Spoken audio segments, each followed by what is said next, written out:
Hey mom, how's it going? I'm having a great day, Lindsay. How's your day going? It's going good. I'm so glad you're here in Charleston. We got to make this more of a regular occurrence for us to be in the same place. But looking forward to spending the day with you here and with a couple of really great agents on today. Yeah, I'm really, really excited. We have a treat today. We've got David Keller, all the way from Cleveland, Ohio, joining us today. Good morning, David. How are you? I'm great. Great to be here. How are you? Good. How is everything in Cleveland these days? It's like 75 and sunny. We came out of the perpetual winter. Oh my So that's gosh. fantastic. And I'm going to be in Cleveland next week, and it's going to be literally like 45, rainy and windy. That's quite I Cleveland. Yeah, I was really hoping like, oh, maybe we'll get out and kayak or we can like go on a little walk. No, I think I'm going to be sitting in front of a fireplace drinking wine is what I'm going to be Hey, doing. you could still do all those things. It just might be a little cold and wet out there. Yeah, might be a little cold. It's been like 80 degrees and sunny for the last 2 weeks straight here. So I'm going to be like in Mm. my winter. I need to bring my winter jacket with me, basically. Bragging, I just heard, by the way. A little, a It little. might have been. Yeah, it might Yeah. have. Well, David, when we recently saw you at Paradiso Leadership, their little breakout in North Carolina. That was super fun. I didn't even expect you to be there. So that was a super special treat to have you there. And the biggest part of that whole event, for any listeners who don't know what we're talking about, was a man who, what was he, a lieutenant in the He was a major, and then he went to colonel, but then he had his issue and he had to step out early. So Yeah, That's but right. he Yeah. does pretty intense training on leadership, and it's the framework that a lot of the branches of the military use in order to make decisions and debrief really effectively. I know that I really enjoyed it. I have like 12 pages of notes. I actually was thinking recently that I need to like type them up into something so that I have them in two different forms because right. they're still just in my notebook in my handwriting, but wanted to get your takeaways. Like we've been gone from it for about 2 months. Like how did that impact your thinking around the agency and what changes have you made? So I think one of the big things, the big takeaways for me is just defaulting back to what is the objective. So when we're working on something and maybe it doesn't go as planned, or maybe it does go as planned, what were we really trying to accomplish? Was that defined from the get go? And did we do the right activities to really determine what success is or actually achieve success in that particular activity? So I think that's a big thing there is like, what is the why behind what we're doing? And are the actions that we're taking going to actually achieve the desired outcome? 100%.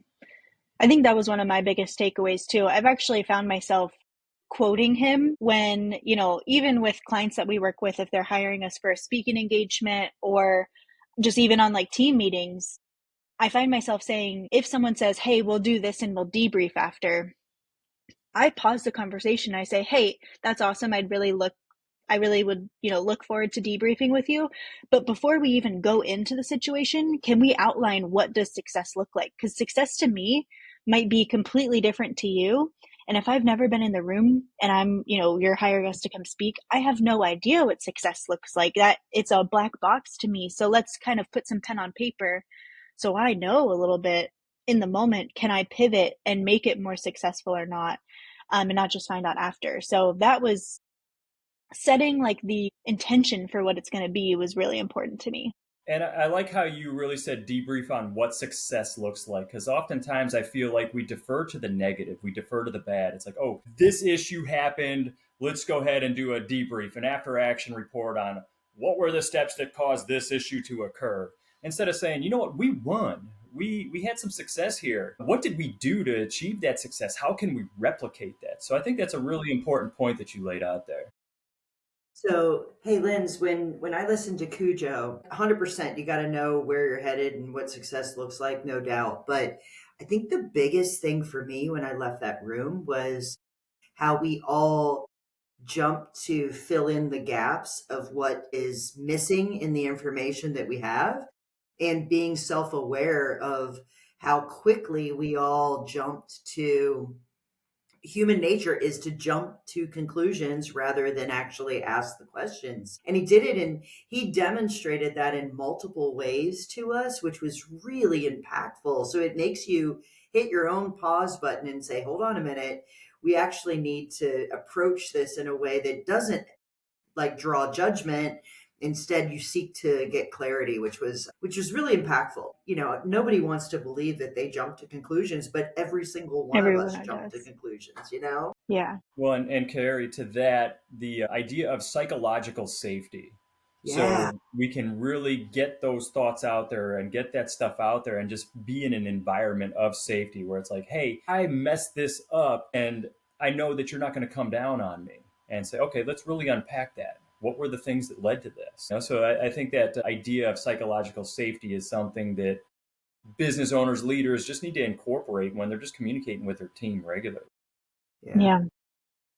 Definitely gave us some tools to think about. The last thing you want to do is put someone on the defensive. But I think our normal way of trying to seek for clarity puts someone back on their heels because we bring a tone or a preconceived notion to the conversation that is not what anybody in that conversation wants, which was crazy. So it's definitely caused me to change the approach for Right. sure Right. and be more aware. Self-awareness is probably the key, right? Yeah, I think that's a big thing as well. So it's like he talked a lot about, praising people for the successes and stop getting after them on the negatives. And how do people want to be communicated with as well? So it's like if you ever take a disc, I'm a high I and I got a lot of D up in there too. So I could be fairly direct. But depending on who you're dealing with, that's not going to resonate very well. That won't Right. create that environment of psychological safety. And, maybe you need to just really approach that situation much differently and soften the way that you're going to interact with somebody. Hmm. No one's Yeah. ever called me direct, David. I just got to tell you. I'm just kidding. No one, no one's ever called me intense either. So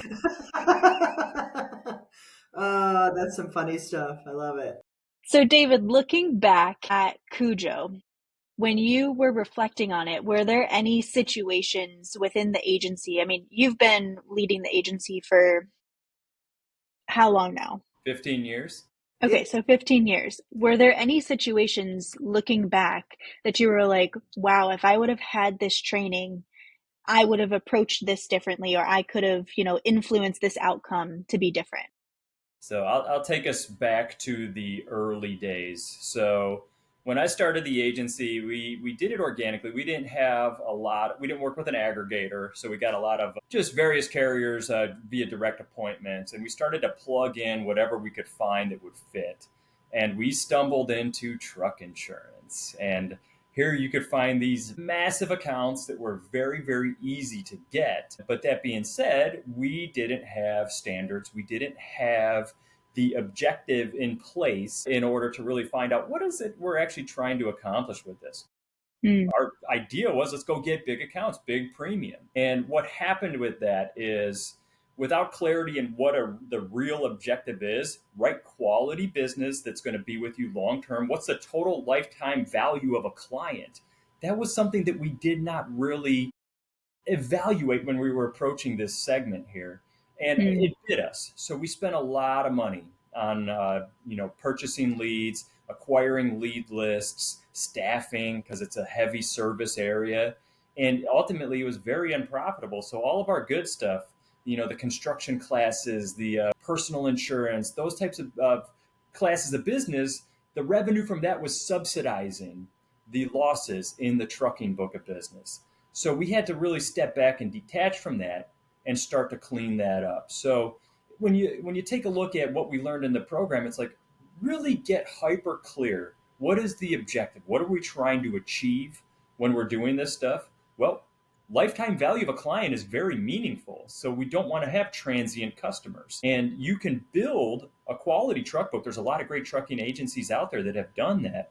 But the stuff we were doing just didn't fit that criteria. Does that make sense? Yeah. And I think had you thought about, hey, I want to put premium on the books, but I want to do it in a way that actually makes sense with what my process is, what my structure looks like, with what my team understands, et cetera. It's the same thing for an acquisition. Sometimes people get super, super excited about an opportunity to buy Mhm. an agency, but it Right. doesn't fit with their agency and it ends up pulling them off of what they should be thinking about rather than, it's not more of the same. It's actually so different that now Right. it's a difficult thing to do. I love that idea. Had you defined the objective well, which is we want to we want to grow our agency in a way that helps us actually be more efficient, et cetera, and keeps our clients and make sure that it's a long-term play rather than a short-term, it would have been a very different thing. I agree. And that's hard. It's hard to see all of that because if you aren't really digging deep in defining that goal, you could be fooled by, hey man, these are nice size accounts, so it's going to give us to this objective, but you don't see the cliff of something else being in the way, right? Absolutely. And that can just even going back to the acquisition side of things. Why do we want to do this acquisition? Well, we want to add more premium, more revenue, more skill set. Why do you want to add more premium, more revenue, more skill set? And just start to dig a little bit deeper down in that. And the nice thing is, Cujo gave us that framework. And if you purchase his book, forgive me, I got it on my shelf over there. I would show it on the screen. I have mine somewhere. I don't know where it is. It's not But here either. That's really crazy. I can't believe I don't have it sitting here. That's all but good. digging in on that framework is really critical. And when you're constructing a debrief, really start to ask those questions to figure out what's the meaning behind what we did or why we actually want to do this. Yeah. When you brought it back to your team and you came back to the office, did you do any sort of presentation or introduce it to the team? And how does that look in your office now? So we had, this is going to the negative side. When I got back in, we had two issues that popped up. So the first one was really fun. Our email server, our email got deleted. So somehow GoDaddy accidentally deleted our domain. So we had a day and a half of no email. Oh my gosh. I'm sure that gave every professional on this call a heart palpitation. Yes. You might have made me have a heart. Yeah, Yeah. absolutely. That When's the would be a last time little we checked our crazy. GoDaddy, Mom? Like, ah, sounds So on terrible. that, we went Monday, no email, and then Tuesday I'm on the phone with GoDaddy all morning saying we've got to get this sorted out and get us back in action. And they're like, well, it could be 7 to 10 days. And I was like, oh, fortunately, they were able to get it back up and running by noon that day. Thank we, God. we were able to really evaluate what happened on our end that led to that. And one of the things that we did was we needed to expand the space of like the size of what our inbox could actually hold. So we upgraded. And when we upgraded, somehow the technician accidentally deleted it. My They were Oh able to my goodness. restore gosh. everything. It was expensive, but we got back online. So there was that. And Oh then Wow. my God. second one was relatively recently. So a lightning strike happened close by, and all of our phones got fried. Now, fortunately, we could pivot to these fairly easily, so those handsets didn't matter. But you can really start to take a look at like what did we do initially that allowed this to actually happen. And when you can start to understand that stuff, you could control the variables and predict future challenges. And I mean, that's what we do as insurance professionals, right? So we should do that as business owners, really try to manage the risk, predict future challenges, and run our business cleaner. Not only that, you control the variables, but then you can also look at how did I react in that situation? Like, it makes me think of that Miss America situation, that Cujo shared Explain with it. all of us. Explain it for a minute. Do you Yeah. remember? Yeah, So I do. Okay, you want me to do it or are you going to do it? you go for it. Yeah, so I think when things go wrong, that's where you focus. But what you need to focus on is how people handled it. And this was the Miss America pageant where somehow the wrong name got announced, and Steve Harvey took a hit for this, and he actually handled it beautifully to basically say, sorry, we got that wrong. This person is actually the real Miss America. And but there was a period of time where there was confusion and there was thoughts that we're going to let this happen and we'll just announce it the next day or whatever. And he's like, no, this person needs to have their moment in the spotlight and make it right. So I think we all need to think about that as well. Like, no email is a problem, but how did everybody react and what did we do? And honestly, how did your customers react? I bet it wasn't as bad as what you actually, but my immediate answer was, oh my goodness, that would not be a good idea. Right, right. Yeah, And so crazy. we did get calls, be like, "Hey, is everything good?" So, but going back to that Miss America challenge, Yeah. one thing that Wow. was really remarkable about that is how he shortened the time to action. In Yeah. our presentation with Cujo, he talked about maybe doing something the next day, and he's like, "Nope, we have an error. There's an issue that needs to be corrected. It's going to get done right now." Yeah. Hmm. And so, as business owners, when you start to drag it out and add time to that critical decision, what's going to happen? It's just going to fester and it's just going to boil. So, taking action quickly is absolutely critical. And I think that sometimes that comes from like following your gut. Really, like the people that were with Steve Harvey in the room, they were like, yeah, whatever. Steve Harvey's gut told him, no, this needs to be fixed right now. Right, And he right, was like, nothing's getting in my way. This is getting fixed right now. And I might not do it perfectly, right? Because he didn't quite, there were people in the room who were like, he doesn't get, a 10 out of 10. He got an 8 out of 10 because he didn't tell the other woman, like, come down. There was definitely like confusion still, but he definitely has a higher score than the organizers who let the wrong answer be shared and then didn't want to fix it until the next day, right? right. Like Steve Harvey still took that gut reaction of, no, this needs to get fixed right now, and took that out on the stage and did something about it, which I think is the most impactful thing he could have done in that moment. And it's that clarity in what the solution actually is. And I think we can always get in these situations where you have inner civil war and you start to debate with yourself, well, if I do this, maybe this will happen, then this might happen. So it's really being able to detach from that issue and try to see it for what it actually is and then develop clarity around that. And that's tough. It's really It is hard tough. when you're in the heat of those moments, you get that amygdala hijack and you're dealing with all those emotions and you got to sort through it. Yeah. So one of the things that came up in my mind throughout this was, you're an agency that's on EOS. And I was sitting next to Chris Paradiso, who is also on EOS. And at some points during the breaks, I would just look over at him and I'm like, do you guys operate like this? I mean, you guys are on EOS. You have very, very clear goals, objectives. How is this going to impact or change your agency overall? How does that fit in with your structure of EOS that you guys are operating on? So I think so. We're not a purist per se. We do use a software that kind of keeps us in line. But when you get someone like me in the room and you don't have and you're self-implementing, I can really derail the process if that makes sense. Yeah. But we do follow the L10s. We do follow the quarterly rhythms. We do work inside the VTO, the Vision Traction Organizer. So that really helps keeping us moving in the right direction. Now, essentially, the Vision Traction Organizer is like a business plan. It's like a 1 to 2 page plan where you set a 10-year vision. You build your mission statement inside there, your core values, your uniques. What makes you unique in your space? Why would people want to do business with you? What's your proven process? So you start to really get all that stuff in there, and then you could break it down to the 3 year vision and then the 1 year target. So you have these are our 3 to 5 big things we would like to accomplish this year. What do we need to do in Q1 to move us closer to that? What do we need to do in Q2 to move us closer to that? And then that's kind of how you work through that to actually start to make that vision come to life. Hmm. Does that make sense? And the Yeah, nice that totally makes sense. and the nice thing with it is you flush out issues. So what are some issues that you're experiencing in your business? And you identify those and you just slap them on this big giant issues list. And you just build it, build it, build it.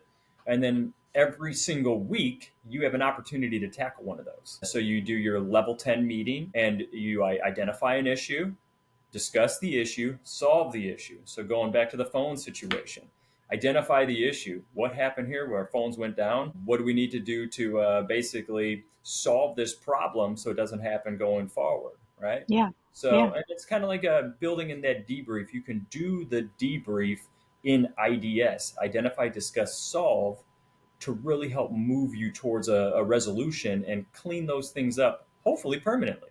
So, Yeah, are you guys on EOS? Do you operate in that framework? we're So not. we are not today, but I actually was part of an organization that was on EOS, and it's an incredible, I think once you're on EOS somewhere, you kind of approach your business the same way, whether or not you're actually doing all the steps. So I think I'm wired like that to make sure that everything's measurable, that, there's an owner, there's but not in the purest form. No, I'm Right. not. Yeah. Yeah. What I think I it will would tell make you sense this. eventually Yeah. to for us to go onto EOS, but at this point right now, you know, there's too many moving parts in order to build that 10-year vision. We kind of have to define ourselves a little bit first. Don't you Let think? yourself dream a little bit though, and see see what comes up. Yeah. So, David, I gotta say, as a leader, maybe you feel the same way as I do, but I haven't had many speakers or things impact me in the same way as the session with Robert Teschner. Or his name is Cujo. That's what we keep saying. Like, there's a lot of people talking about leadership. There's a lot of people talking about how to grow as a leader and how to build your culture, etc. Not many do I go back to and quote or think that as they've actually changed my behavior and the things that I'm doing. Did you have the same experience there, or are there other influences that have caused you to really adopt what in your own leadership? Like, give me an idea of what that looks like for you. Absolutely. So leadership is like this an ongoing Yes. intangible that you always have to work on. So it's not like, boom, I read this John Maxwell book and now I'm ready to roll. No, you got to embody that stuff, and you got to consciously embody these ideas on a regular basis. Yeah. And that's not always easy. There's some days where you just got the weight of the world just piles up on you and you're flying and you're moving fast, and your team sees that, but that's maybe not what they need at that moment. There's a time and a place for that, but like one thing from John Maxwell always talks about is moving slow through the room. I used to fly into the office if I was coming in from a meeting or something, but now I walk through the area where the cubes are, and I chat with people. I move a Yeah. little bit slower, and you try to help them out if they do have some sort of issue that they're working on, and just really build those relationships. Does that make Yeah. sense? And then Yeah. from Cujo, just really trying to acknowledge the good. Hmm. I think leaders oftentimes will pick on something that's bad, but is that leadership? Reinforce the positives, you know? Yeah. So, hey, you really did a great job with this. That's fantastic. Do you want to teach that in our Monday meeting? That was a Yeah. fantastic solution for this. Let's bring that and show the team how you did that. Yeah. I love that. I love that takeaway. Super. I love when things actually resonate and we to make it our own. And then, I kind of view it as you might be the conglomerate of a whole bunch of different books and things that you've done, but it's not everything from one thing. It's all together. And honestly, that's kind of how EOS has been to me. Like, there's parts of it that are core to, I think, what every business should do. But Right. whether or not you can do everything is a whole nother talk show. Right. So Absolutely. it's kind of cool though. I loved being in that room with a whole bunch of other leaders. They were interested in working on themselves and not just doing things, doing specific things that maybe are insurance based. Like, Yeah. there was a wide variety of people in that room at all different levels and all different what it was a fantastic experience in my opinion. Yeah. Let's stay on that for a minute. So I think when you get the opportunity to go to either a mastermind or a conference, you learn so much from the people who are attending. Speakers Yeah. are always fantastic, but when you can have Hmm. that one-on-one conversation with a Mike Stromso or a Chris Paradiso, you're going to pick up all this stuff that is going to be tremendous for you and help you Absolutely. move forward. And that goes for any conference that you're in. So I take agree. those breaks, those opportunities to really just start to talk with people. Don't sit there on your email or your phone. And don't Yeah. get me wrong, I've been an offender of that too. But use that as like a chance just to learn from some other folks that are there. How do you Yeah, feel I about totally that? 100%. agree. Right? I I felt really bad for like the the people that were rise. out walking and talking on the phone. I'm like, no, no, you're missing it. Come back. Like, what are you Yeah. doing? Yeah. Yeah, it's so funny. I really like the rise in the conference structure of adding more time to network. And Yeah. like creating the intentionality of, this isn't just time for you to like bring your husband and you guys go do something else. You're actually, there's an activity in which you're in a room with all the other people, and maybe your husband's there. That's great, but your husband or wife or whatever. But um, I think it's important that people like to do business with people, right? You got That's to right. make those relationships and grow those. I think that's the real value driver of going to events. Absolutely. And I feel like coming out of the pandemic, people just wanted to switch to virtual this, virtual that, virtual continuing education classes. And you know what? It's convenient, but does it really give you what you're looking for? If you're going to Agreed. really improve, are you going to get that from that virtual? Maybe. Mm-hmm. But when you get a chance to talk through a situation with your neighbor at the class, that's huge. So, Yeah, or the Agreed. instructor. Agreed. absolutely. Well, David, I'm so glad that we had a chance to sit next to you and learn together. I love, love, love the idea of checking in with all those people to see how things are going with them. I can tell you there's several of the people that are in the room that we are on like a regular kind of cadence of checking in, which is really nice. Like Awesome. it's created some accountability partners inside that room to say, hey, listen, we shared this thing and maybe we need to hold each other accountable, because it can be lonely as a leader also. Like It it's can be. Yeah. yeah, everybody looks to you for answers and you're the one saying, hey man, I don't have all the answers, but I'm doing my Yeah. best, right? Yeah. Yeah. So Absolutely. yeah, but I Well, was it was really great glad to we have got you to do on. that. Yeah. Yeah. Good to have you on. I hope you stay warm up there in Ohio while it's still in the bipolar seasons. And if you could, make it warmer for me next weekend. So it's I'll do my turn the best. heat up a little bit in your house, just, add to the heat Oh, index. that's funny. That's really funny. Well, good to see you, David. Thanks so much for coming on. Appreciate both of you. Thank you.